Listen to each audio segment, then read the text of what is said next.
So the other day, I got curious about what Italian cuisine would have been like before colonialism. Reason being that prior to colonialism, tomatoes were unknown to Europe, and tomatoes are obviously such a pervasive ingredient in Italian dishes. I did some reading, and the answer is pretty uninteresting. Italians have been making more or less the same kind of dishes, just without tomatoes. But what struck me was the frankly shocking disparity between the quality and quantity of food consumed between the peasant and the noble class. Now, I guess it's obvious to anyone with any measure of historical knowledge, but it just kind of put things in perspective for me. For the vast majority of quote unquote civilized history, we've had one group of people who believed that they deserved more of the total output of their society than the majority of its population. And that itself isn't a remarkable revelation either. Selfish people have always been a thorn in the side of humanity. In the beginning, this belief was realized through violence and coercion. But at some point, it wasn't just the guys with the big sticks who thought this. It became internalized by the majority. It was no longer solely the ruling class who believed that they deserved more. So now you have everybody else in on this scheme. Working class, peasants, or whatever you want to call them, they came to believe that they deserved a smaller and lower quality share of everything.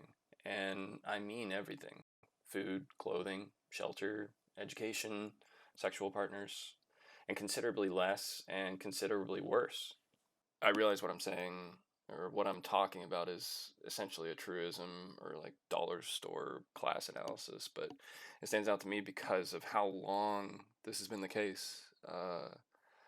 Like from somewhere around 6,000 years ago up to this very day, right now, there are legions upon legions of regular people who just accept that they will get less, and the top 0.1% gets everything. And in the case of periphery states, the ordinary person isn't getting less. They aren't getting anything at all. It's not like it's mere apathy. I mean, for some, it certainly is. Those who have enough of an idea about how the world works to give up on the future. But for regular people, or like normies, I guess, these people believe that it's right and natural and just for a microscopic demographic to hold every meaningful lever of political power.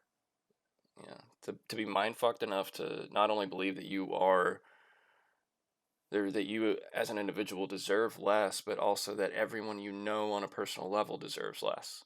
Your coworkers and friends deserve less. Your children deserve less of everything. It is, in my view, the most remarkable accomplishment of statecraft, modern or ancient.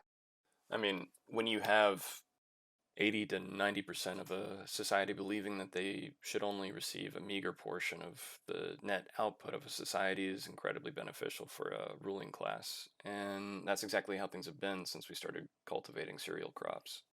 There was a moment between the 19th and 20th centuries where this phenomenon was being seriously challenged, but now that that's getting squashed, we're right back to where we started.